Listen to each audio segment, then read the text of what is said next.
Hello everybody and welcome to the YouTube Mile Builders Arduino show with Chris of MRL Trains. I want to say howdy and go to YouTubemilebuilders.com. Check on the schedules for the shows. The Tuesday, Wednesday shows are at 8 o'clock Central, 9 o'clock Eastern Time. The Thursday show is at 9 o'clock Central, 10 o'clock Eastern Time. Also, be sure and click on the EMAG so you get notified when the EMAG comes out. New announcement to make. This coming Saturday, March the 10th, we're going to have a special show, and that's going to be at 8 o'clock Central, 9 o'clock Eastern Time. Chris Reed and Robert Holloman will be building from scratch a DCC++ system using the Arduino and a motor shield. So be sure and tune in for that. We've had the parts list posted up for people to order their parts, but I ordered mine and some of it's not coming in until after the show. So yeah, it depends on where you get it. But anyway, we got that special. I believe it's going to be a two-part. First will be March the 10th, and then the second part will be March the 17th, the following Saturday at the same time, 8 o'clock Central, 9 o'clock Eastern Time. And we don't have a weather report, so at this time I'm going to turn it over to Chris so he can get started. And all right, how you doing, Chris? Good, thank you, Johnny. Do you really want a weather report? I could give you one, but it's pretty dreary. Yeah, that's we just okay. got 4 inches of snow, so that's our weather report. Anyways, welcome back, everybody. Good to see you again, even if I can't see you. But we got Greg Hines and my brother Dave along with us tonight so far, and we got room for a couple more if you want. Just knock, knock, and maybe Johnny will let you in. But yeah, it's open, he says. You can just come on in. So like I say, welcome back. Tonight we're going to do something a little different. We're going to had a request to do LED lighting in buildings. Like, let's say you had lighting in each of these windows, you'd have them turn on and off randomly at different times to just kind of simulate activity in a building rather than just having static lights. So I went out on the internet and found a really good sketch done by Dr. Jeff Bunza.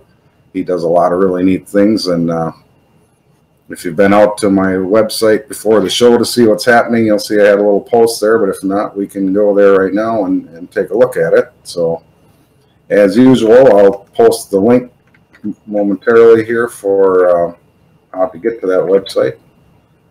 I'm going to do my screen share. There we go. Can you see that?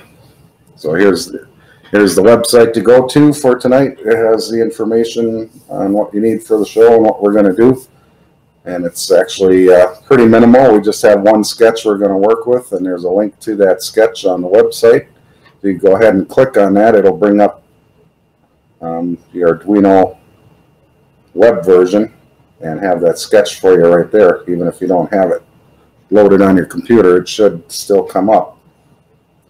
So I'll give you a couple more seconds to look at it. But like I mentioned on the website, Jeff Bunza does really prolific Arduino for model railroader type guy. He's put a lot of neat stuff out there, loves to share, write articles, posts on MRH, which is Model Railroad Hobbyist. And so I'm going to tip my hat to him. We're going to borrow his sketch tonight and take a look at it and make some lights work. So with that, I'm going to switch over to the website. So this is what you should be seeing. So tonight, all we really need is our Arduino. Up to 12 LEDs. You don't even need that many. I'm only going to use 9 myself tonight. And a resistor for each LED with a value of anywhere from 300K to 1000K ohms should work pretty good. That's a mistake. 300 ohms to 1,000 ohms. I shouldn't have the K on there. So ignore the K. Otherwise, you're going to have a really dim LED. You can even find a resistor with that value. So, one push button switch I put on there, which I rethought, and we can try it, but I don't think we're going to actually use that. So if you don't have one, don't fret. And a bunch of jumper wires, at least enough jumper wires for one for every LED, and then one for ground. So, and then if you go ahead and click on this link, it should pop open your Arduino Create with the sketch in it. And from this point, you can either go to the right-hand side over here and download the sketch to your computer, or you could copy and paste into your IDE, or you can go ahead and open it in the web editor. And if you do that, it's going to end up looking like this. I really do wish they would just put an upload button on here for you to upload it to your Arduino directly from here. How neat would that be?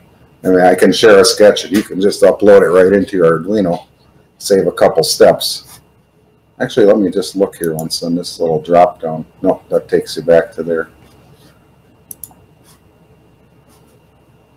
So anyways, that's my little rant for the night. So once you get it, either download it to your computer and open it in your full-blown Arduino IDE, or you can open it up on your web editor version. If you do that, it'll look like what I'm showing you on the screen right now. So I'm going to momentarily stop sharing while you goof around with that. I'm going to show you what we're... And I'll move the camera before I switch, that way you don't have to get seasick watching it move around. There we go.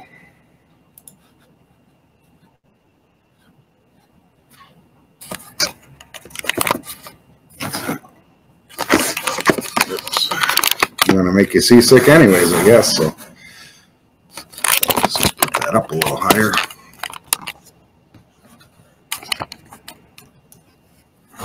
Sure, it never wants to cooperate when I'm online. So what I have here is,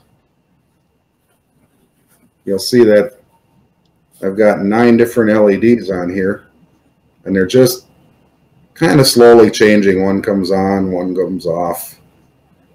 It's kind of a slow pace. We could sit here all night watching this very slowly go, but if you actually had these in windows in your different buildings, or even one in each different building, it doesn't even have to be windows in the same building, then you'd want it to go this slow or maybe even slower. And that's about the only thing I'm going to have to show you in the sketch, so we're going to go back to that real quick. Actually, let's build this thing first. So I just put it together so that you could see what we're going to end up doing. And what I'm going to do is just unplug my Arduino and tear this thing apart real quick so that we can walk through building it. That's the nice thing about a breadboard. You can just tear it apart in a moment's notice. You get sick of it, you don't do it right, it's not working, and you get mad, just tear it all apart. There we go. So let's pull these out too, just for fun. That way we have to all build it together. So now I've got my breadboard, Arduino, all my jumper wires, and a whole pile of LEDs and resistors. So now I'm going to jump to the sketch for a moment, just so we can figure out how we can put this back together just using the sketch.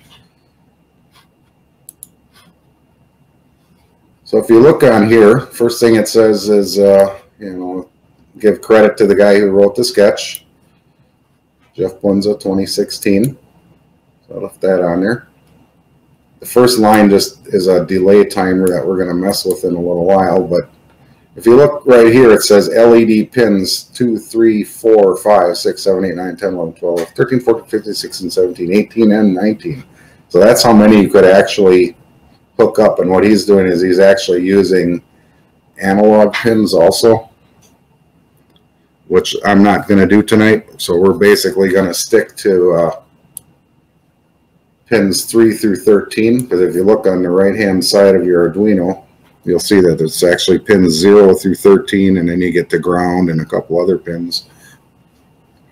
And what he built into this sketch that we're going to play around with at the end is on pin 2, you can actually put something to turn on and off the entire Arduino and all the lights that are on it. So let's say you walk up to the layout, you flip a switch, now all your lights come on and they'll start going through their random sequence.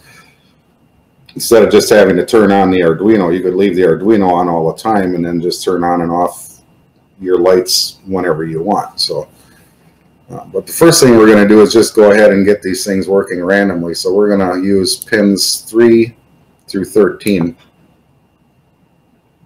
If you look at the rest of the sketch, I mean, it goes right into void setup. The line right above it says define num LEDs 17. So that's just telling you the number of LEDs would be 17 if you hooked up every one of these that he has on the sketch. And feel free to do that as we're working along if you want, but I'm just, because of the size of my small breadboard, I'm just going to stick to 9 LEDs myself.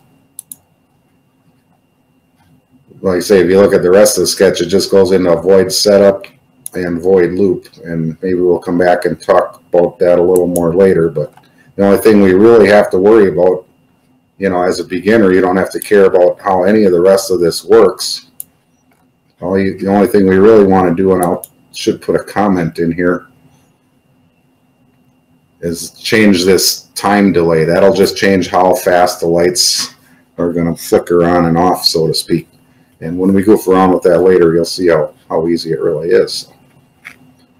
Well, stop sharing, and we'll go back and start wiring this up. Okay, so we got a big full screen there, John? All right. So the first thing I'm going to do is I'm just going to, you know, when we roll refresher for LEDs, one of them always has a longer leg than the other, or one leg is always longer than the other, so to speak. So I always take them and bend the longer leg out and then down a little bit, so at the end of the day they're even, but I always know the one that kicks out to the side a little was the longer one. So with these LED, yeah, the longer one being the positive one, and so I know that the shorter leg is going to go on the ground side, and that's also the side I always put my resistor on. So what I'm going to do is I'm just going to start putting LEDs in and leave a couple rows in between each one. And I'm going to, sure, right away the first one is going to give me trouble. I'm going to put the long leg toward my Arduino side of the breadboard on each one. So I've just got a random assortment of different LEDs here, and I have the legs all pre-bent already like I just showed you.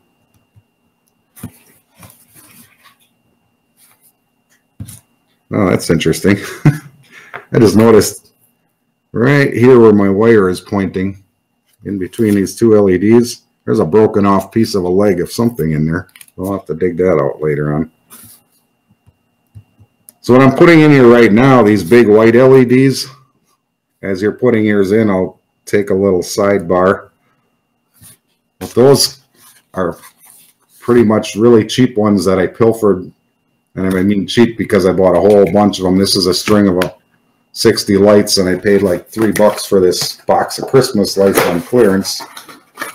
All you really got to do is buy a string of these LED Christmas lights. Just gotta get in there, pop this out, and then if you look carefully, you'll see there's a bent wire.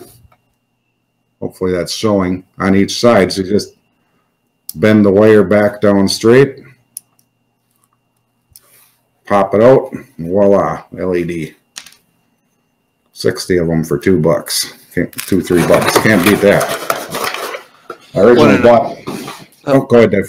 Yeah, one of the nice things with that too is lots of times you find sets of lights that have gone out, and you have no idea which light has gone out, or for whatever reason the string of lights has gone out, you could pull out the LEDs, and probably only one of the LEDs is bad out of that whole string. So you can salvage your old Christmas lights the same way. So, just out of curiosity, what you're saying is if just one LED goes out, it's going to take down the whole string? Most likely. Okay, because I really haven't... Or at least half of it. Okay, because I haven't really bought any strings to actually use as Christmas lights. I've got so many old ones yet that I haven't replaced. I'm sucking extra energy by using the old incandescents. It depends on how they got it wired, because it could be a third of it, or depends on how big in length they are. Yep, I agree. So that's just an interesting little side note. You can, you know, I actually bought these for locomotive headlights because they had a display. I bought them at Target, and after Christmas when they were blowing out all their stuff really cheap. But this brand, they actually had a display board to show the color of each LED. Well, I thought that color was almost perfect for locomotive headlights.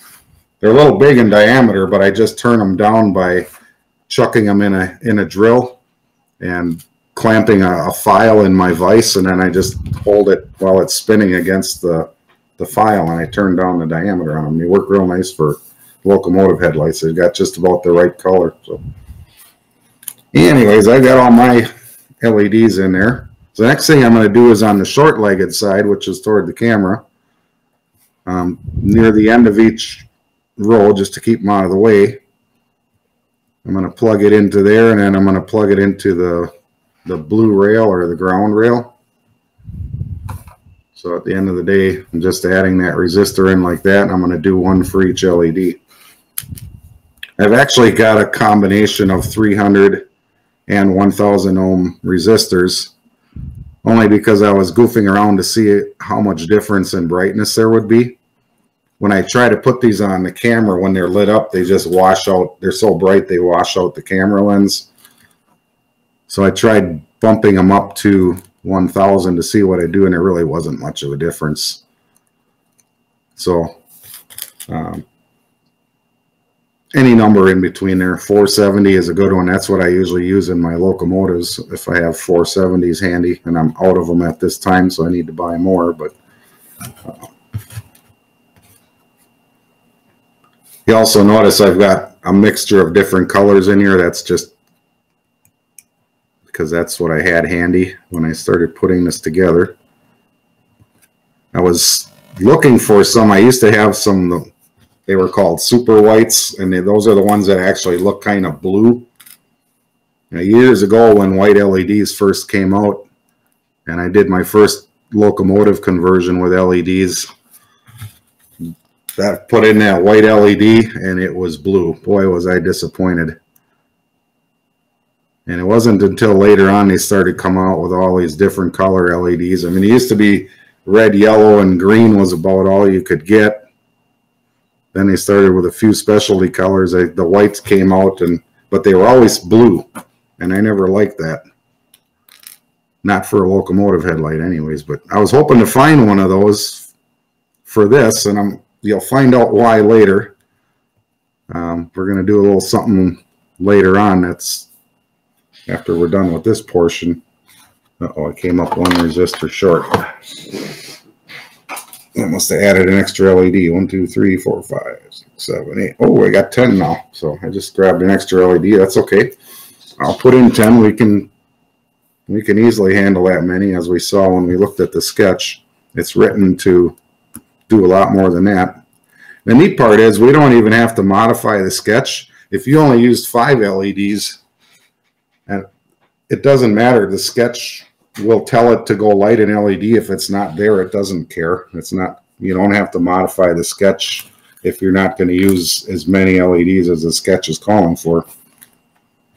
Obviously, you'd have to if you wanted to use more LEDs, but then you'd have to get into something like a shift register, which is something that we've talked about in the past. But since I'm busy wiring, I'm just wasting time talking, the shift register allows you to run like all of these LEDs off of, I think it's like up to 8 LEDs off of one pin.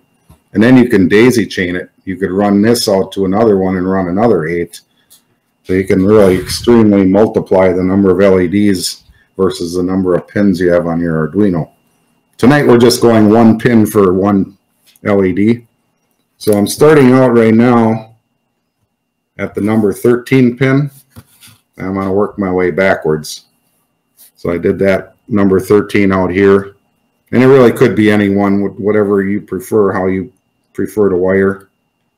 If you have a different way you like to do it, there's no problem with it. Just make sure that you're plugging this end of it not into the positive row, but into the row that this long leg of the LED is in. See, let me find my little pointer.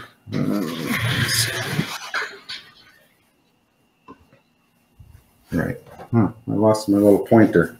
Well, I'll just use a piece of wire instead, I guess. So if you can see, I'm not using the red power strip. I'm actually into the row that the LED is plugged into. And I know those legs don't show up real good in this camera, especially with the clear LEDs, but I'm just going to go ahead and keep adding a jumper then into each corresponding row where one of these legs is plugged into. And if you're faster than me, which I'm hoping you are, and you're done already, you could go ahead and upload your sketch and see if it works. Do a little pre-testing. So I'm trying to just kind of keep a normal pace here so that you guys can keep up. I don't want to get way ahead of you. And while we're doing this, any questions out in YouTube land, you know, post them up. Johnny, be glad to cut in anytime and don't have to wait for a break. Just interrupt me at any time if there's a question. I want to answer it while you're still working on it. So,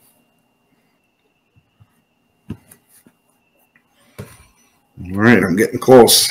I'm down to pin number 5. And I need one more short jumper wire. There we go. Put that in the last one. And there we go. So now I have a resistor into the negative rail, or the blue rail on this side. And then it's in the same row as the short leg of the LED. So the short leg of the LED, let me get a pointer here, would be here. Then the long LED is on this leg of the LED as on this side, and then the wire, and then back to one of your pins on the Arduino, anywhere from basically 3 to 13, I would say, at this point in time. If you're keeping it down to, I would say keep it down to 10 or less, because I haven't had a chance to try using the analog pins for digital output, but it's certainly able to do that. That's what's written in the sketch. And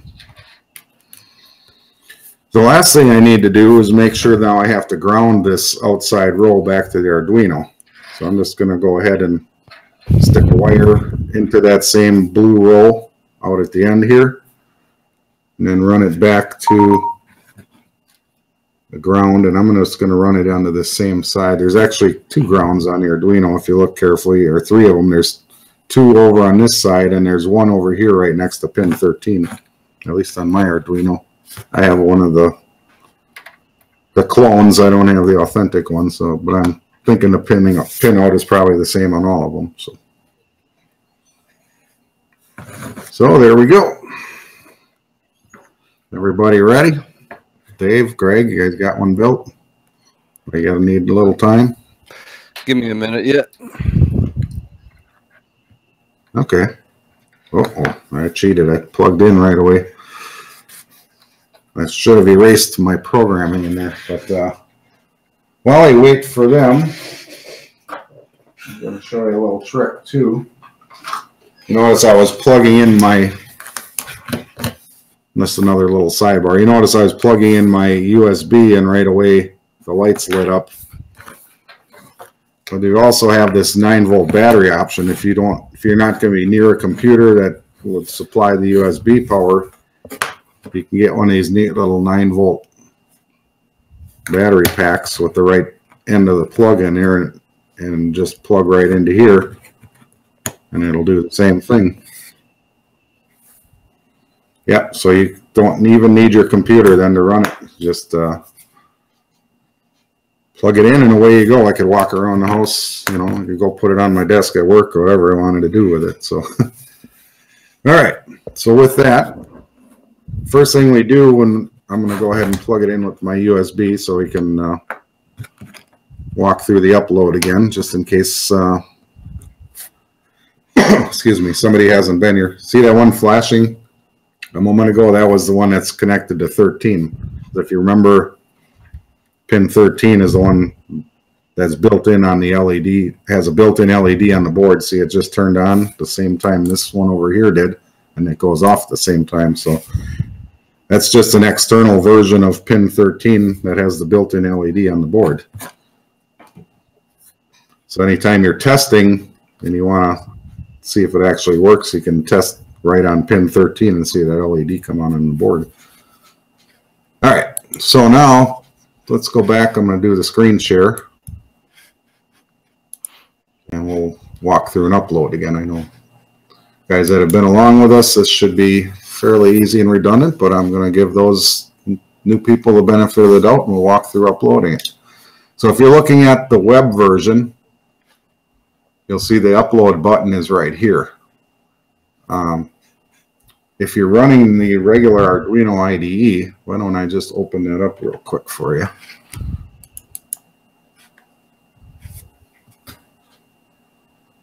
Hopefully it's real quick, but it's usually not. I shouldn't have said that. Come on. There we go.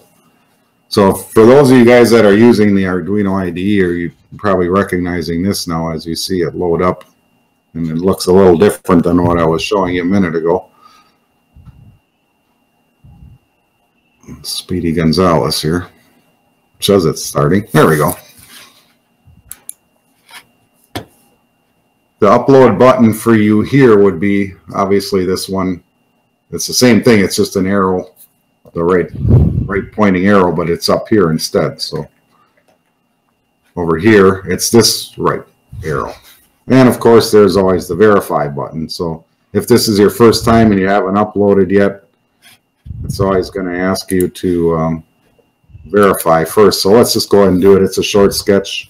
You look at the bottom here now, it said it was verifying and already it popped up and said done, successful.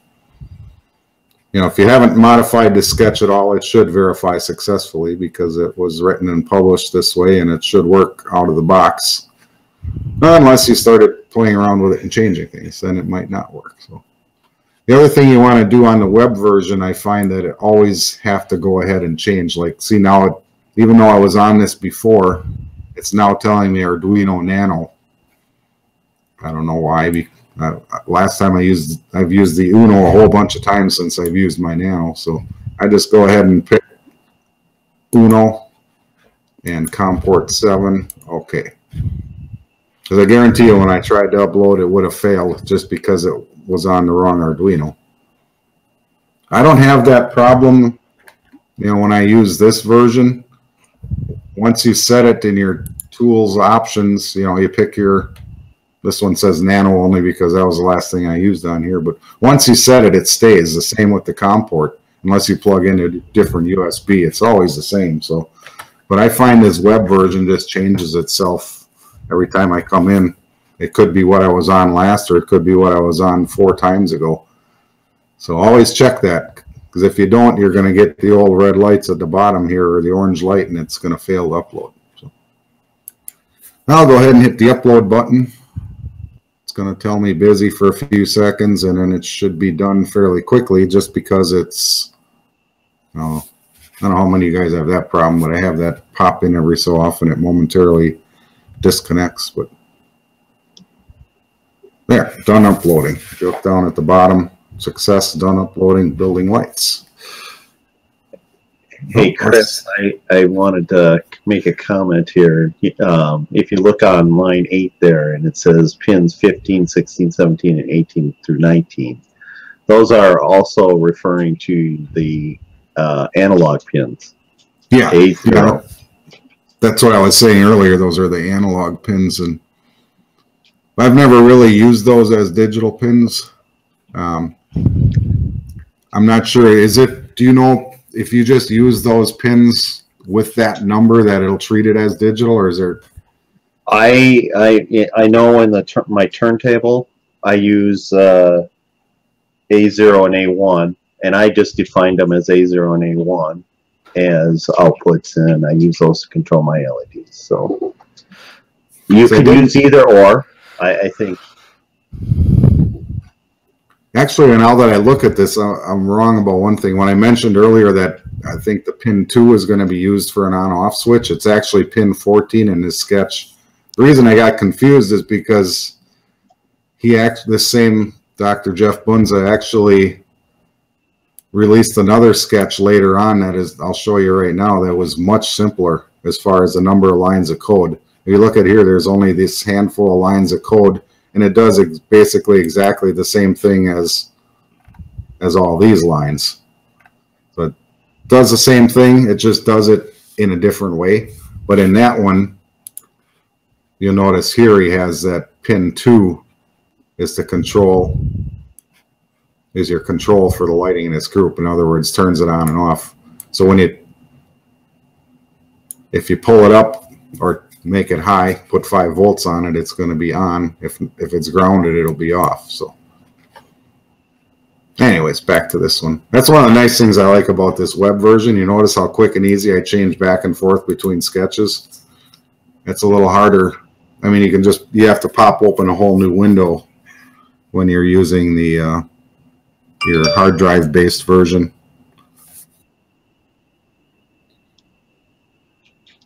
Okay, Johnny says we have a question. Yeah, this is from Kevin. What is the IDE web base you are using called? They actually call it a web editor, but if you look up on the top here, if you go to create.arduino, I'm going to highlight it just so it's probably easier to read without it, but create.arduino.cc. You can actually install it on your computer, and I'll just minimize this and show you, minimize everything. You notice way down, oh, I got to share. Can you see my desktop? Yeah. Yeah. So way down at the bottom right in the tray, what they call a tray, you see a little Arduino symbol. If I click on that, it's going to say go to Arduino Create. And this is going to actually take you to the website, which is the same address I gave you a second ago, create.arduino.cc. And this is the main page for that website. And what it does is this Arduino web editor is an online version of the IDE that I've been showing you for the last couple minutes versus the desktop version that you have installed on your computer. So if I click on this button, which I'm not going to do because I already have it open, but it just takes you right back to this web editor right here. This is what it'll open if you click on this button right here. But there's also other neat things you can do in here, cloud-based things. There's all kinds of projects. You know, if you explore clicking on these buttons, there's even instructions as getting started.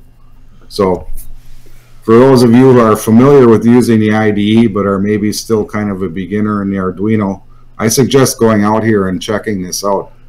This is something that came online after I had gotten into Arduinos a little over a year ago, and once I found it, it's like pretty cool.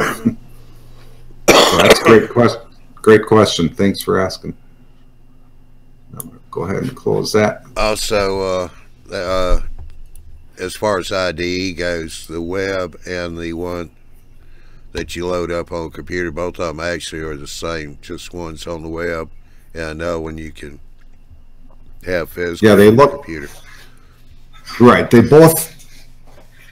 both function the same for programming. I mean, when you're in the programming side of the window here, both the IDE and the web version, But the web version gives you a couple other things like this list of your, these are actually kept online. If you create an account with just a username and a password, and these are actually kept online for you, and they're easily shareable, which is not something that's you can do with your desktop version either. You know, hit this share button, I can send this link to you. I can embed this code in a website. I mean, there's all kinds of neat stuff. And it also, on the left-hand side here, you know, you have all your examples, the same as the IDE has. You have a list of libraries.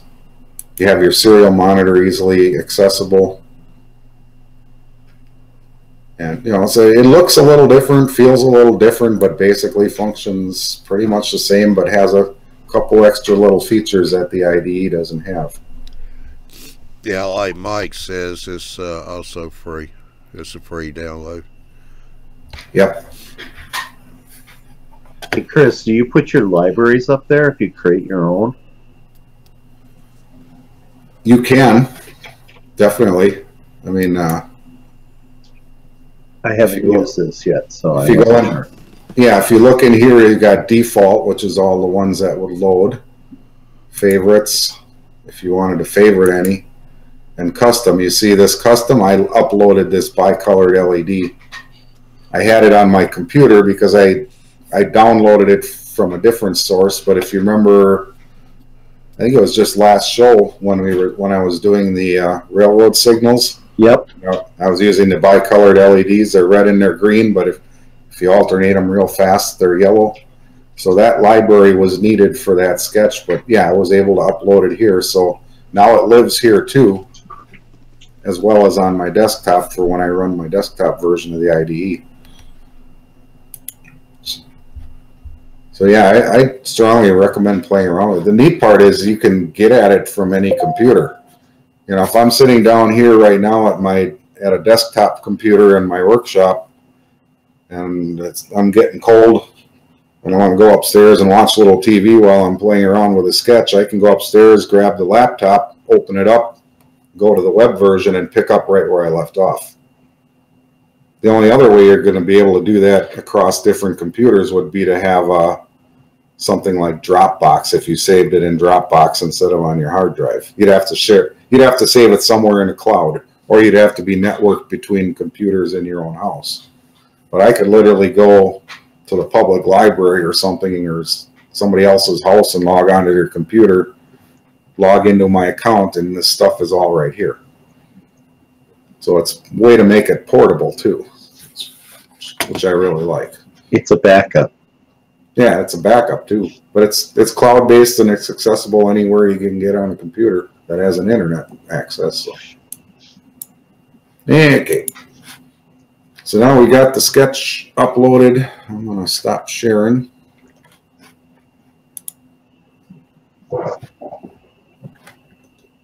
Find my way back to, there we are. So now what I'm going to do is I'm going to hit the reset button and show you what happens when you first start this up.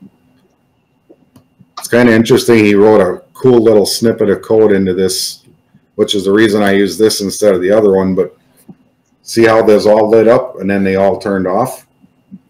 I'm going to do that one more time. I'll hit the reset button. You'll see that they all sequentially lit up and then turned off. Well, that's a good way to test that you have all your LEDs hooked up. Later on, when it's just slowly turning on and off randomly, there might actually be one that's not working and you don't know it, unless you really stare long enough for a long enough time to realize it never came on. And actually, Johnny caught me on that before. I was rewiring this while we were talking before the show, and he's like, "Hey, you got one light that's not going on at all." I was like, sure enough, I had the jumper wire plugged in the wrong way. So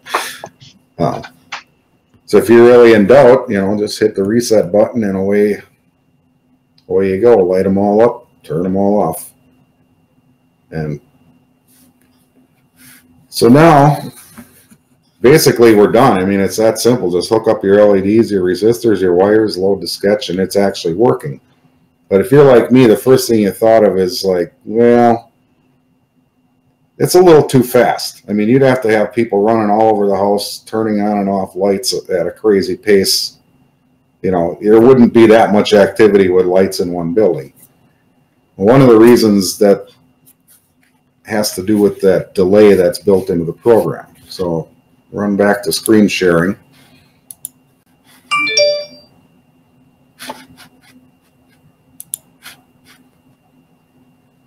You'll see the very first line of code, time delay equals 1100. That's 1100 milliseconds. In other words, 1.1 second. That gets called out a number of times throughout when you get down to the void loop. All this up in the void setup is pretty much that random, there are those lights turning on and off in sequence. Get down to the void loop and there's only a couple lines of code, but one of them is this time delay. And it's in here right there. I thought there was one other place. Oh, it's up here in the void setup a couple of times. So, you know, the one thing we know with a variable like that is if you know you're going to use the same command over and over, put it up here as a variable.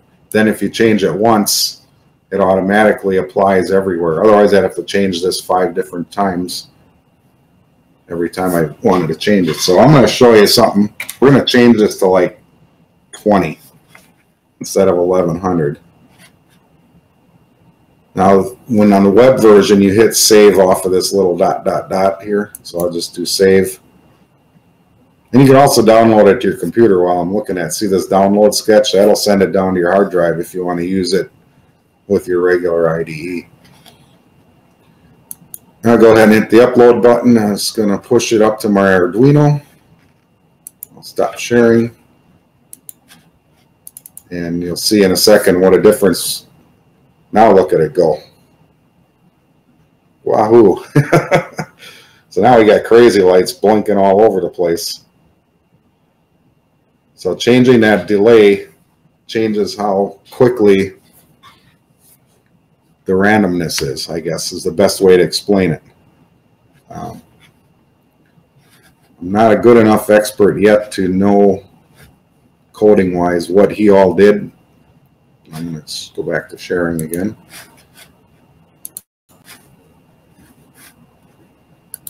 And when you get down into this part of the code, I mean, I understand the digital write to the LED pins.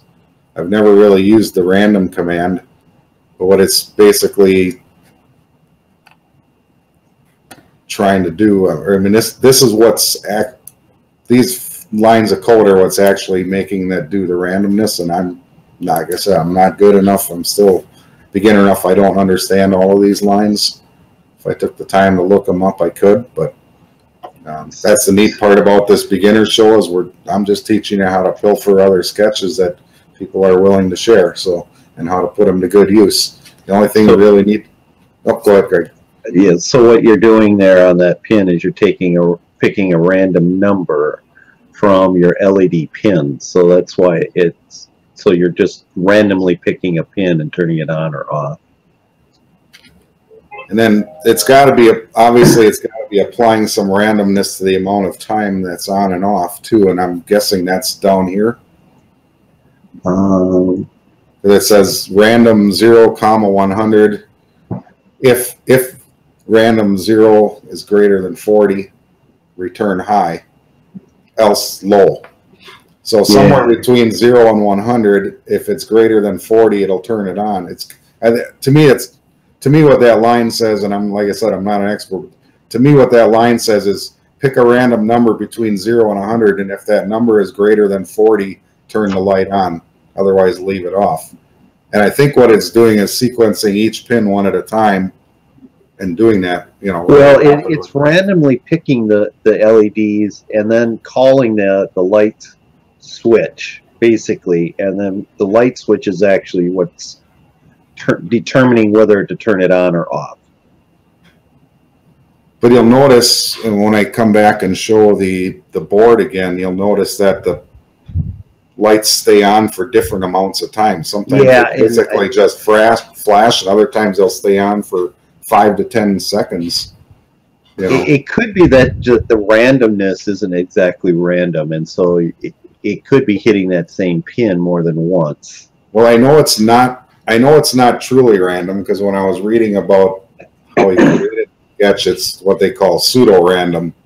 It is actually a pattern to the randomness. That Yes. duplicates randomness, but it's actually, it was a pattern. If you turn this, if you restart this, and we'll get back to that. Uh-oh.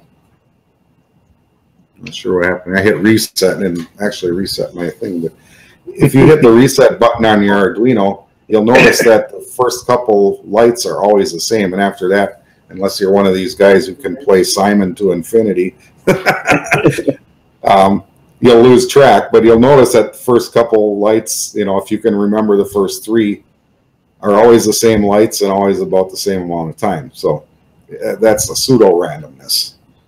So if you go down to that light switch thing here, it says it's going to read the control pin, which is pin 14, and if it's low, it's going to turn them all off. So then it goes, and then it does a random between 0 and 100, and if it's greater than 40, it will turn it on. So the digit, when it loops through, it's going to pick a random LED, and then it's going to call a random light switch, basically turning your on or off. So you got two random statements going on there.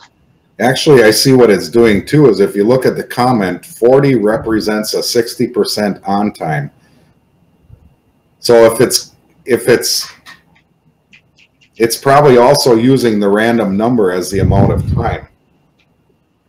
I don't think there's really time in here other than your delay, because you're going through the loop, and so I'm randomly picking a number, and then I'm randomly turning it on, and then I'm waiting, and then I'll go through that loop again. Okay. Oh, eventually it'll turn it off. I see. Yes, exactly. It randomly picks it and turns it back off, maybe, or it may say I'm greater than 100. I'm going to leave it high, and so it's going to stay on longer. Well, if it cycles through, it's going to stay on until the next time it randomly picks that pin and gives it a number less than 40. Correct. Correct. Bill Fusion said here, random number generator generates a 8-digit number. The range cuts it down to size. The code is saying generate a number 1 to 100. Then ask if above 40, turn it high. Yep. So what it's going to do is it's going to stay on until the next time that pin gets hit by the random generator and that number is less than 40. Then it'll turn it off. But because, as we've talked about Arduinos before, because it's cycling through so fast, you know, it's probably doing thousands of these pin hits a second. You know, well, actually, you're waiting 1.1 seconds. Well, that's true. We put the delay in there, so that's the difference. So let's go ahead and, speaking of that, let's go ahead now and let's change this to like 4,000 instead of the. Remember, we started at 1,100, then we just dropped it down to 20, and notice how much faster it blinked. So now we'll go to 4,000. I'm going to hit save and upload. Uh-oh, and I got the red screen of death. What did I do here? Hit your hide button. Doesn't go back there anytime soon. Board is currently unavailable. Tell me, oh, look at that, it randomly changed me again. Well, you know, it restarted on you, so maybe that's what happened. Right. And that's what I was saying, that's the one downfall of this online thing. Anytime you get that red screen of death, first thing you do is go right up here and make sure you still have. If you were watching and maybe I went too quick, when I came back up here and looked at it, it said Nano at COM7, which I'm using an Uno, not a Nano. So now if I upload, it should be fine.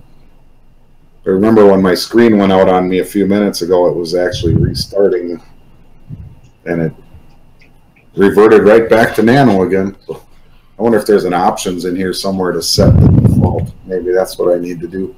Look for that. I'm not going to do that right now.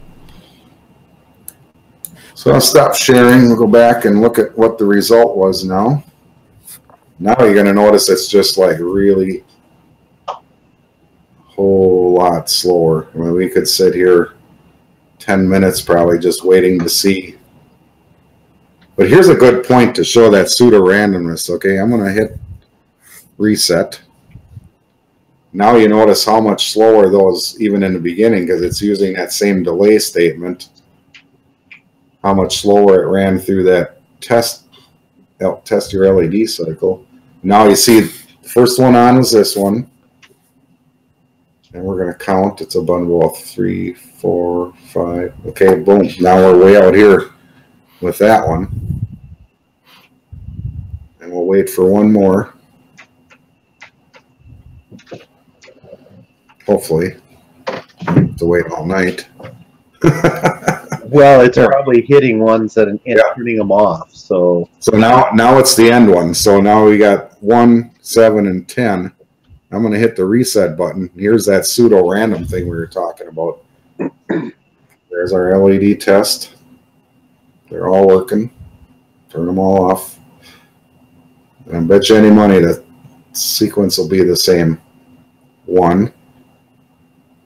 Wait about 5 seconds. And then number 7 should come on. And there's 7. And in about 5 more seconds, number 10 will come on. So even though it's random, it's not really random. It's a pattern of random. If that makes any sense at all. And there you go. See, it's the same. So even though this is slow, if I was doing this on my layout now, I would turn that thing like way down. And now you're thinking, well, I don't have to wait forever for all my lights to come on. But hey, if you're having an operating session and it's 4 hours long, who cares? You know, you might turn that thing way up to 10,000 or 100,000 or something like that to just be more realistic. That, I mean, there aren't people just running around the building turning lights on and off constantly, you know, every 20 seconds. Hey, Chris, you brought up a good point. If you tried to turn that up too high, you're going to run into problems because that data field that bring up the code once. Okay. If you would share your code, I'll show you. If you look at line 4 where it says the time delay, it's an integer value. The highest value you could store in there is 65,535, which is only 65 seconds. So if you wanted, to change your lights every 2 minutes or 3 minutes, you're looking at 120,000 of a value that you have to put in there. So you would have to change that int variable there to be a long, in order to increase that time delay beyond 65 seconds. Okay, well, that's good to know. Hey, Chris, I just put in a command in the chat window if you want to add it to your sketch, and it's supposed to randomize. It's supposed to seed your random number. So maybe it'd be a little more random. Yeah. All right, I'll see if I can, here we go. So that looks like it's going to read analog 0. So where do you want me to put that into the code now? You probably could put that right up there at the top there. At the top of setup. At the top of setup, yeah. Inside setup? Yeah. Or above it? Yeah, okay, so like that? Yeah. So what is that going to do now? So what that's going to do is it's going to read analog 0 pin. And it's going to see what that pin's value is. So it's going to read it as an analog voltage. And since it's probably floating, it's going to change all the time.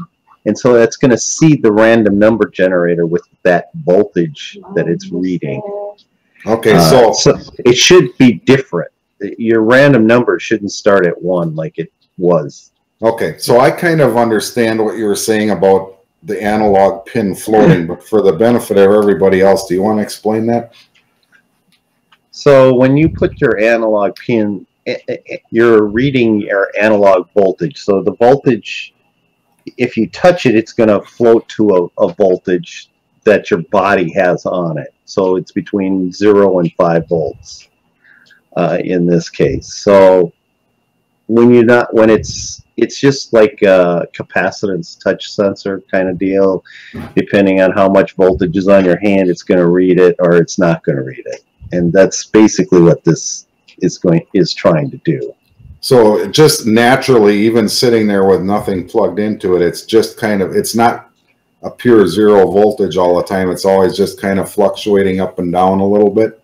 Yeah, you know how if you got a multimeter and you turn it to AC and it's real low voltage, you might see it bounce up and down a millivolt or two. That's basically what we're seeing here. Yeah. This is what this is going to be seeing at the same time.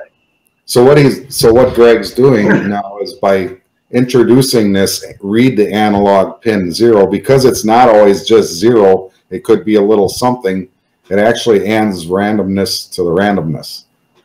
So let's test it and see if it works. I understand what you're saying, and I'm trying to keep it in simple terms, but yep, that's fine. So rather than, like he said, starting on pin 1 every time, now if that voltage is a little different every time you start up your Arduino, and if you wanted to get really crazy, you could do something like put a humidity sensor or something stupid and connect like that and connect it to pin 1. Sure. And every day it would be, the humidity is going to be a little different, so your random light that comes on would be different. So now we're getting really carried away, but that's cool. That's what we're here for. What we do in programming, you know, on bigger computers, we'll lots of times use a clock. And so if you have like a real-time clock on your breadboard, you could read the clock time or the clock seconds or something like that and seed it with that. Okay. Or you could probably also use the millis function to get the milliseconds that the computer's been, or that the Arduino's been up and running. That might be able to seed with that as well. Okay, so now I uploaded it, and now it looks like we're doing nothing. So isn't it? I'm just going to hit the reset button and see what happens. So all these lights came on. You may want to take your 4 seconds delay out. You might. We'll see what happens. Okay, so let's try that. Let's go. Screen share quick. Either that or I really broke it. One of the two. Well, we'll find out. So I'm going to drop this way back down to 20 because we know what it did at 20. And I'll hit save and upload. Well, the neat part about, you really can't break it. We know what we put in there. We can easily undo that, right? So, you know, all I have to do really, if I want, is just put the 2 slashes there and comment it out. Well, it's moving there, so it's not broken. So I haven't looked. I'm going to stop sharing and go back. There, now it's moving. So what it did is that's probably waiting for something that just hadn't happened yet at that slow delay. Right. So if you put it back to your 1100, it might be easier to see it. So now let's, just before I do that real quick, I'm going to reset. After it does its light test, let's watch and see if it goes 1, 7, 10. It's going to be fairly quick, but yeah, see, we missed it already because the light test is so fast. Yeah, that's where Greg was saying when you change that, your delay to 1100 or something like that, or 1000. Right. So I just wanted to show them why we have to do that before I did it. So now we go back up to the delay, 1100. Get rid of the extra 0. Save. Upload. While it's uploading, I'll stop sharing and be ready to catch it when it starts. 1, 7. So much for random seeding. Oh no, you know what? I commented it out, remember? Did you? Just to show them. Yeah, so I'm going to uncomment it. Just to show the guys how they could, you know, prevent it from going without deleting it. Oh. So I had actually commented it out and didn't get rid of it. So I'm going to save and upload while they're, here we go. It's uploading already. So momentarily it'll shut off. There we go. There's the test. On, off. Hey, look at that. It wasn't 1, 7, 10. 7, 6. So that would, every time you turned on your layout or whatever, you put this in a building or whatever, it would never be the same lights. Yep. See, now you see there. Now let's restart it again. Hit the little red button in the corner there. Hey, Chris, I got it. Yeah, I know we've been looking at this. I've got an idea. Let me throw this idea out at you. You know how when you're driving around the city at night, a lot of times you see people, their television's flashing in the window? Uh-huh. What if you turn the speed real fast on something like this and, you know, put a number of lights inside a building? It might simulate a television flashing away. And that it will do. Because we've actually done that. Just so happen to have a building here. So now that we saw, how that works, actually I want to test this one more time before we do that. So it went back.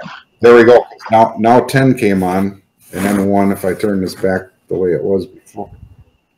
Yeah, so it is definitely random now. So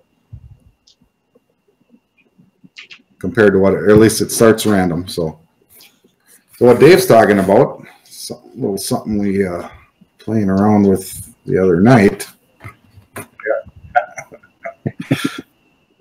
So I'm just going to pull out a bunch of these resistors and LEDs just to make room on my breadboard.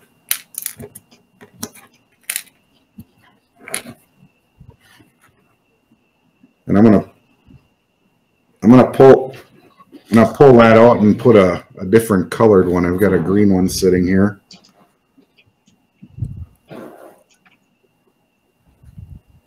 So now, first thing I'm gonna do is plug it back in, make sure that they're all working. So, yep, they all lit up. So that's good. The next thing I'm gonna do is go, and I'm not gonna bother screen sharing. I'm just gonna go back to the editor, and I'm gonna set the time delay way down to like 30 or 35. Let's try that once. And save it and upload it. Come back to it, see what I'm doing here. Now if I take this building,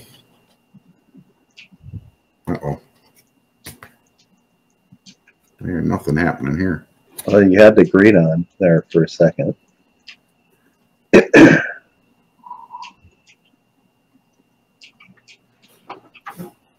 Well, there's green. Okay. I think why don't you change the speed down, drop the speed down even more, or did you? I think what happened is my upload failed. That'll explain it. Yeah, I don't know why, but let me try it again. Let's say there was no difference. I'm gonna just change. I guess I got to select my Uno again. I would probably drop that time down to about 20. Yeah. I think that would. I'm going to try it on 35 for a moment here and see how that works, and we can always drop it faster. All right. I'm going to go back and see what I'm showing you. There we go. So I got this little building here. I'm going to move my camera. So if I take this little building and set it over the top of my, all I did was I set it down over the top of my lights here. And I'm just going to kind of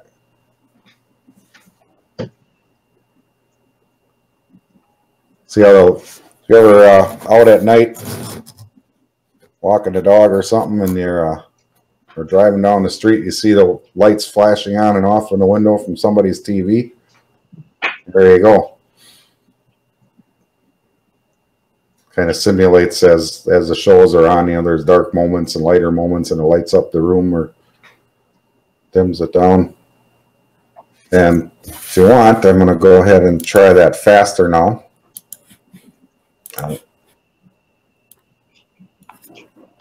Yeah, well, that's the neat thing is you could, we're actually using multiple lights. You could use just one. You could use different colors. You could do it really fast. Here, let me set it to like 10.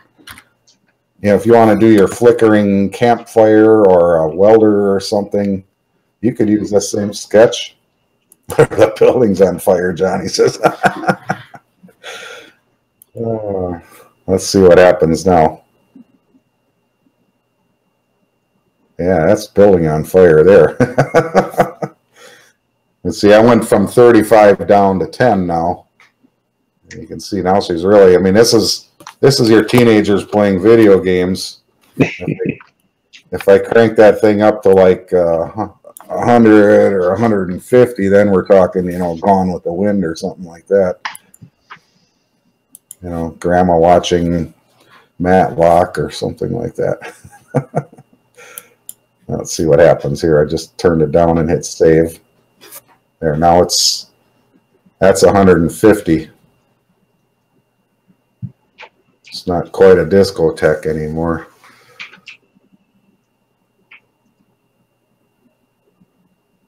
I think you'd almost need to have two if you're trying to emulate a TV, because you kind of have a constant, and then you'd have something maybe brighter or dimmer. Right. So I've actually got 5 going right there, and you could try less or you could try more. I could pull 2 of these out real quick and let's see what happens if I just go down to 2 of them. I'm going to leave the 2 whites for a moment just to see what that does, and then we can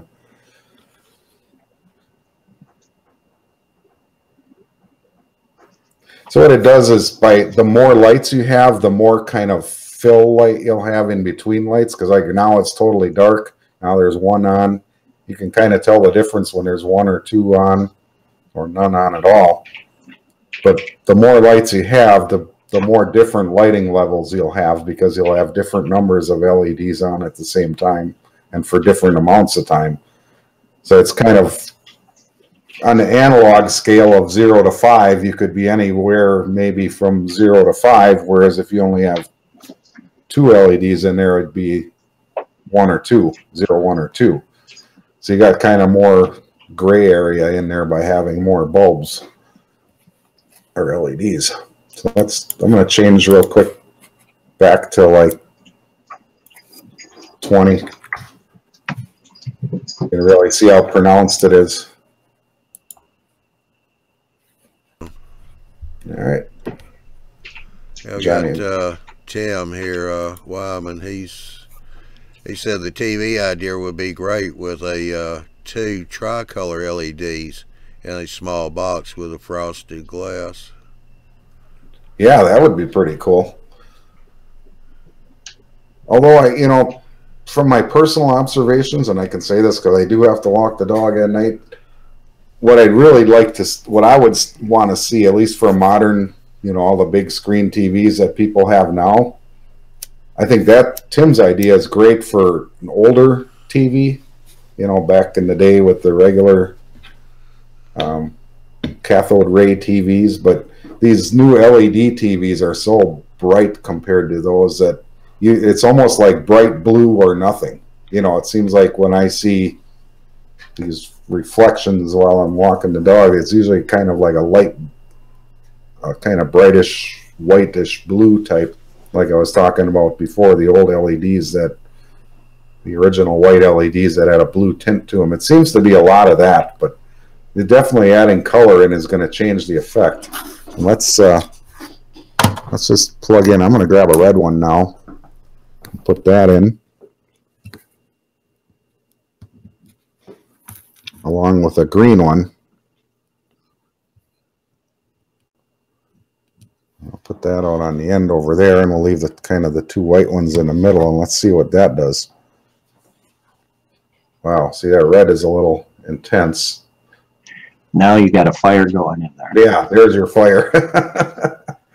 Yeah, you could calm that down though with you put in a 1K resistor on the red, and you leave a 300K or 300 ohm resistor on like the yellow and a green, And you may have to even go a lot balance- higher than, you might have to go a lot higher than that too. I mean, it's, Yeah, you play with the resistance, and you could balance it out to get a pretty good color.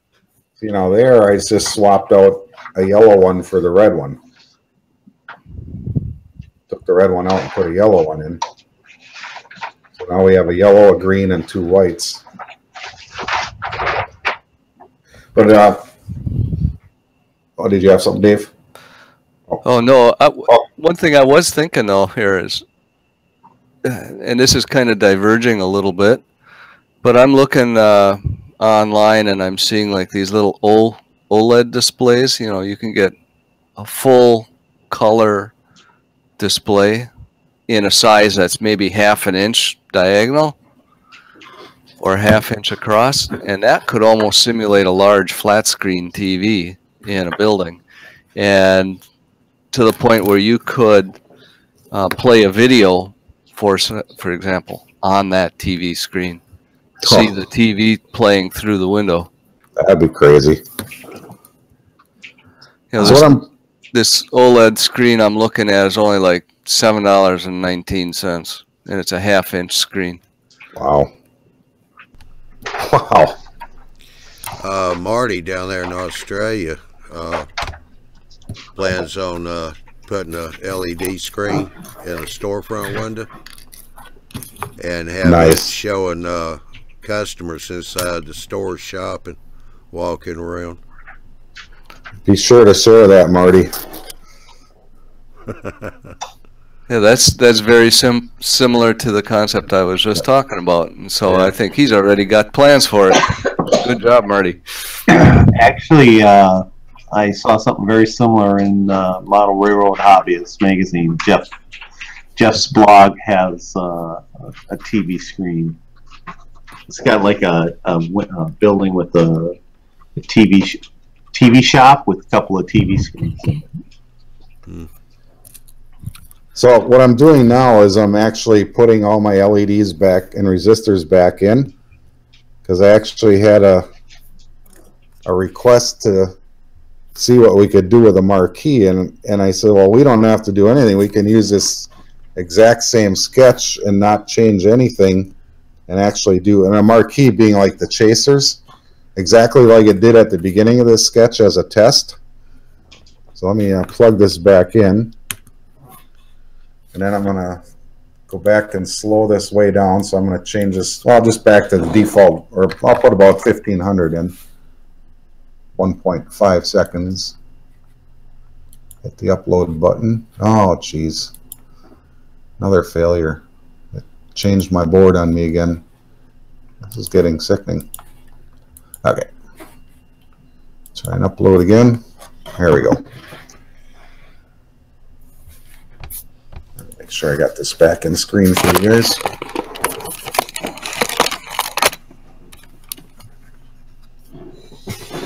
Yep. So if I hit the reset button, oh, I forgot to put these other resistors in. That'll make a difference. I was going to say, they didn't all light up. I failed my test.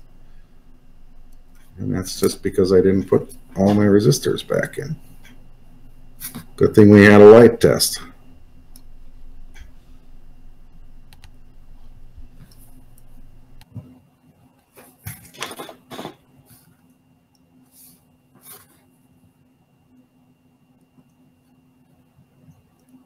All right, now I'll hit the reset. Now I can see if I got them all wired right. Yep, there they go. So that effect that you just saw was exactly what somebody was asking for. A chasing set of lights around a sign. So granted, we have them configured in a straight line, but what you could do, I'm going to start sharing my screen, is you could actually just use this sketch and just delete a bunch of the, or comment out a bunch of the code. You know, in this case, you see where it's got the void setup. This is where that's actually, I think it's basically starting right here through here Oh, here it is, right. Okay, so this one, initialize the digital pins as an output and set off. So they all start, this one's telling them they're all, it's initializing the pins and they're all going to start in as turned off. This one says, as a test, turn them all on in sequence. And over here it says, now turn them all off in sequence. So what we could do is actually, what I'm going to just do actually is copy or just get rid of parts of this that we don't need. And so I'll do a save as first, since we're going to be butchering this. And I'll just call it Marquee. Is that right? I hope so. Close enough. So we don't need any of this random stuff. We don't want to get rid of this very last one on the bottom there, because we know our sketch isn't going to run if we don't.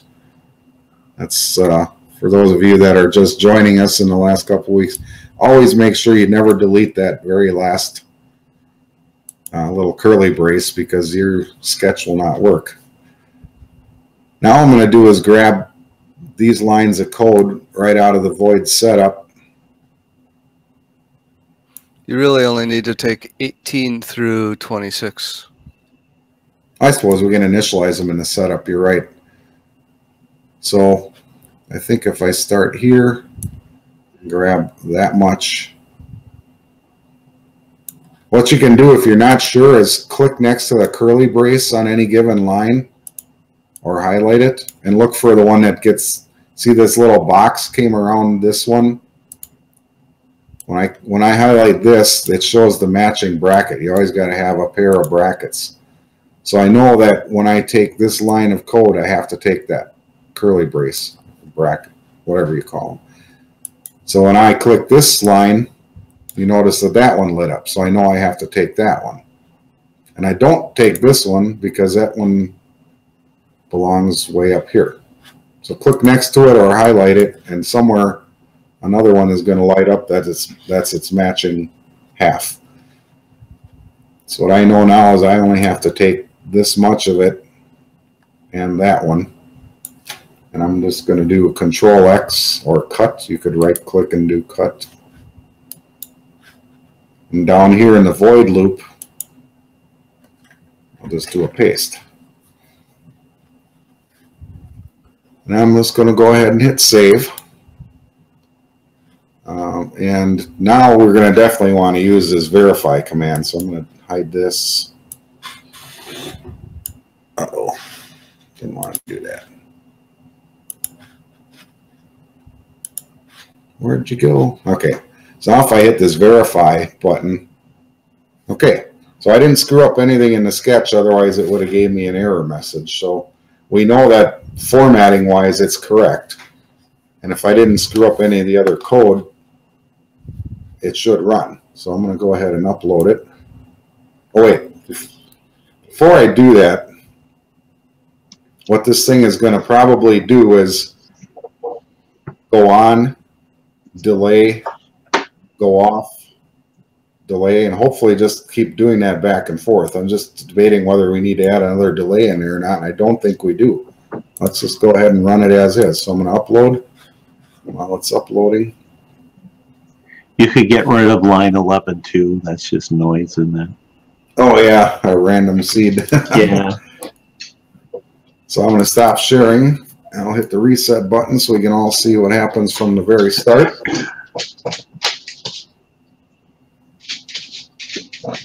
Okay, I can see one thing you might want to do if you want like a chasing marquee that starts at one end. That's what I was told was like Western Auto was at what they were looking for. So it starts at like the tail of an arrow, curls around the sign, ends up at an arrowhead. Then if the difference, what I'm just thinking is, you notice these are going on in sequence, but then they're also doing the reverse to go off. Maybe we just want them all to go off simultaneously and just repeat the going on pattern. If you know what I mean. So what I'm going to do here is I'm just going to comment out this delay in the turning off and see what happens. May or may not work. We'll find out. We'll save, upload. Well, actually, I wasn't sharing that, was I? Let me share quick and show you what I did. So right down here, I just put, let me undo it. I did a // and you notice it turned gray. That means it's going to ignore this now. It's not going to do anything. So I can leave it here so I can just undo it if it doesn't, without having to retype it. If I delete it, I got to come back and recreate it if I decided that, hey, I shouldn't have done that. So it's easier just to put these 2 slashes in there. It turns gray. That means it's going to ignore it. And I can always just reactivate it quickly later on. While it's uploading, I'll stop sharing. Now let's see what it does. Chase on, all off, chase on, all off. There we go. And here again, now we could just go back in our, change our speed. I'm going to change this to like 3,000 instead of 1,500. Re-upload it and you'll see the difference. It should go. Make sure it actually changed here. Oh, it's still uploading. There we go. See, now it goes slower. So you could literally change the amount of time. And we could get rid of this delay. Notice when it gets to the end, maybe you don't want them to all stay on simultaneously for a second or so like it's doing now. Maybe you want it to just turn off instantly once it hits that end light. Let's see what we can do about that. Do a screen share so you can watch me. What we could do is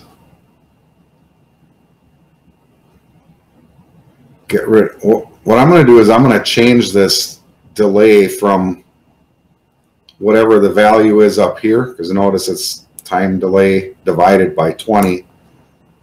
I could just change this to a value instead of to match what's up here. I could give it its own value of just like 10, so like really quick. I think we need to leave those parentheses in there. I'm not sure. We'll find out.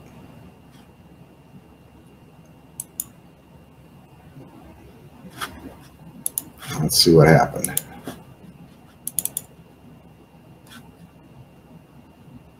Whoa.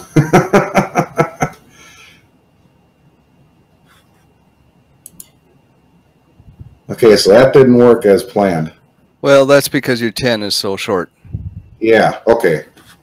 So that's you not change that to 100 or 200 and you'll be fine. Oh, I found out why. I was really looking at the wrong line. I should have looked at this a little better.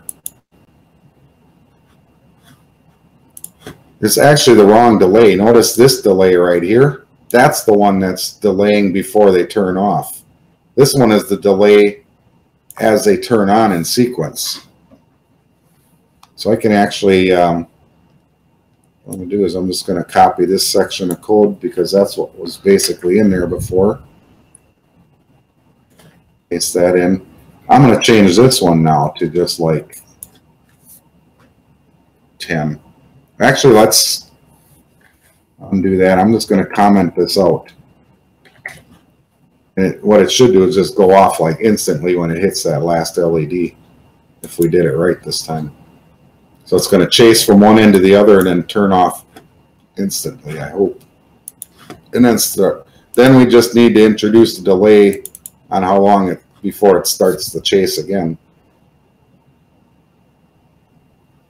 There.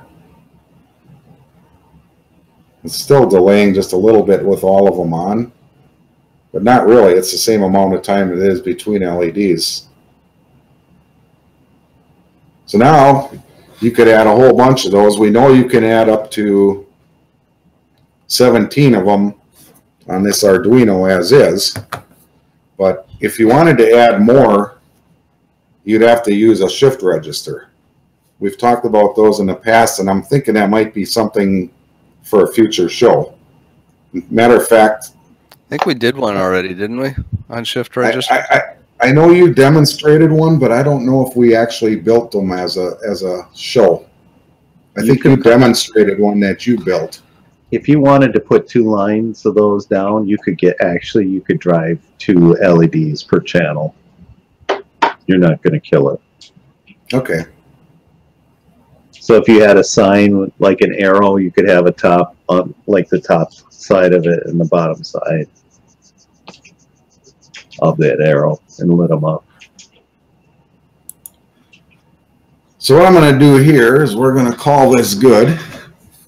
And I'm going to talk about our next show a little bit. My brother Dave, online here with us, created this really nice fast clock. He spent a couple months doing it.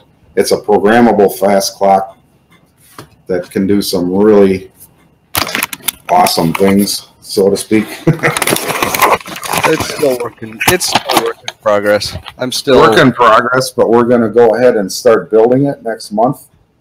And he's got plenty enough to build on, and he's got his code done enough that it'll work. You know, he's making a few improvements to it yet, but I think if you go back to my page that we looked at the beginning of the night, and I'll share one more time just to show you.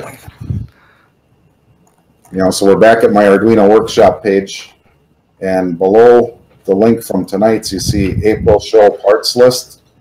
These are, Dave created this nice little list of parts. The first section is the parts list, and below it is libraries that if you want to work ahead of time and get these libraries loaded into your IDE, you're going to also need those libraries.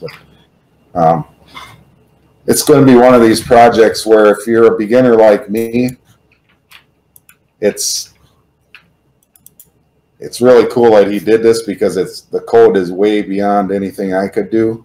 But the neat part is I don't need to worry about it. All I have to do is buy the parts, assemble it, and put his code into it, and we can have a nice running flash clock. And what it is it's got an LCD display for programming it, and then it's got LED. Yeah, if you want to, Johnny, you want to put up Dave's screen? Yeah, man. Then it's got an LED display for your clock. And then you'll be loose wire in there somewhere. There we go. But yeah, it's basically got a fast clock on here. It's got a real clock on there. You can see I've got a second display here that mirrors the fast clock, and this would be more of a display somewhere. Out on the layout. On the layout. And what we're going to do is we're going to take this and we're going to show you how you can have multiple locations for this display around your layout by sending the data, the time, down the line to another Arduino that can display, that'll do nothing but display the time. So we'll have a master clock like this where you can set your top. Whoop! Sorry about this. My it's causing me problems just like it did last week when I was demoing this.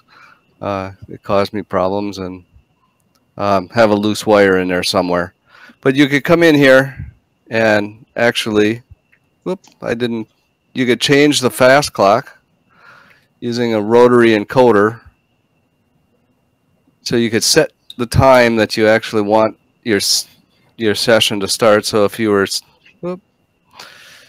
going the wrong way, it's causing me problems. I got a loose wire in there somewhere, and it's not, you know, something's not quite right because I just grabbed it off the shelf. But you'll be able to set your fast clock somewhere to whatever time you want it to start. Right now it's set at a 10 to 1, so you can see it's 6:13, 6:14, and yet it's 9:30 p.m. is the real clock time. So it's making use of a real clock, which we've talked about in a previous episode. We're making use of these LEDs or LCD displays that we've talked about in previous episodes. We talked to, look at that, just loose wire went out. We talked about using these TM1637 LED displays in a previous episode. The only thing that's really new to this whole episode is this little push button rotary encoder switch, and those are really simple to use. And so we'll talk about that, and we'll have the code all ready. There's probably not going to be too much of a rundown in the code, because it's not going to be something that is going to be readily modifiable unless you're a coder and you know what you're doing in the code, because right now it's only partially done, and I'm looking at about 500 lines of code. Yeah. So for us non-coders, what he's saying is it's not user friendly. Don't mess with it. there will be some parameters that you'll be able to set initially at the very beginning, but for the most part, the code is going to be one of those things that, you know, you'll be able to look through the code. I'll document it as best I can and modify it through time. And so it will be readily available. But one thing that Chris did kind of note is that he's going to bring up a new page on his MRL trains thing that's got a parts list. You're going to want to make sure that you have all the parts available. And there's a list of different libraries that the code uses, and you're going to want to make sure that you get the libraries loaded into your Arduino if you plan on using it. And so those are a couple things you'll want to check for on Chris's MRL trains web page that he posts his information for.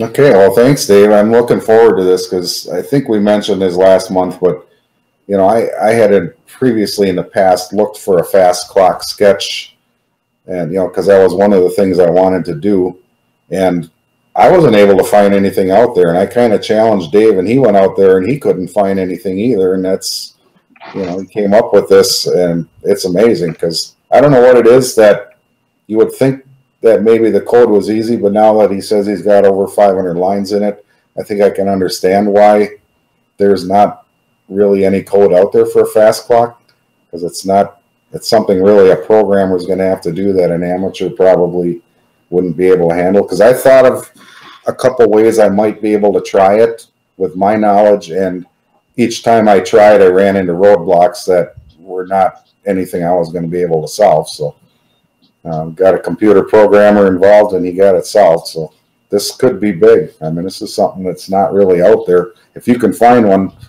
send it to me because I'd love to see it. But in the meantime, I think we're going to call this a day. And any other comments out there or questions on YouTube land before we pull the plug?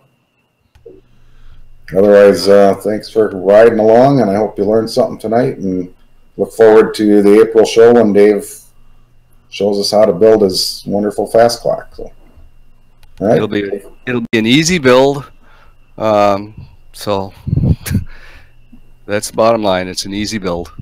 All right. Well, thanks, Dave and Greg, for being here, and Johnny for hosting us, and we'll see you next time. All righty. Let's get back over here. Everybody hang around because I do have an announcement after the usual commercial break here.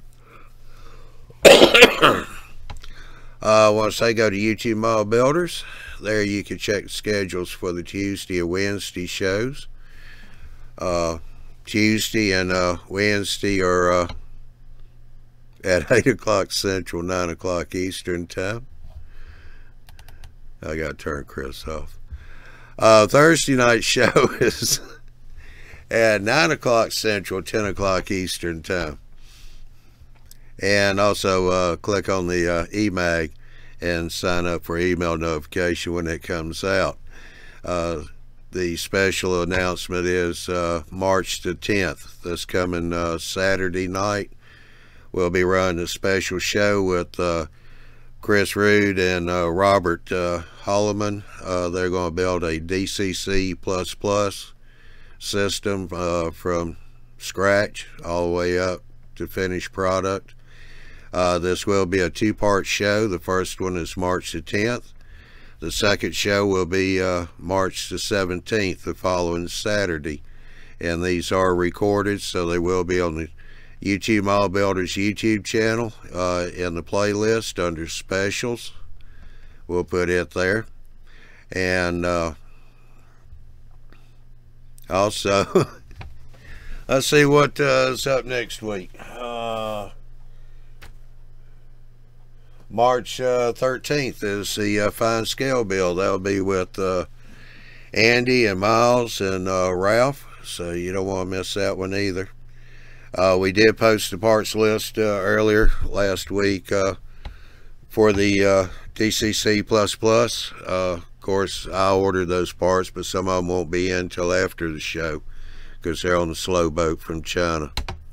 So if you didn't get your parts ordered, that's okay. The show will be recorded. You can go back and watch it. Of course, Chris and Robert both are in and out on the nightly chat. So if you care to drop in there, if you're having a problem, they can help you out with it too. And also the fast clock, the one thing about it is there are products out there you can buy for fast clocks, but the ones I've seen are a little bit on the expensive side. So I'm sure with this here you can build it a whole lot cheaper, and it allows you to have multiple displays around where these others are just single clocks there and all. So, but with that said, we'll see you this tomorrow night for the Johnny Mall Train Talk Show at 9 o'clock Central, 10 o'clock Eastern time. All right, y'all have a good night, and we shall see you tomorrow night.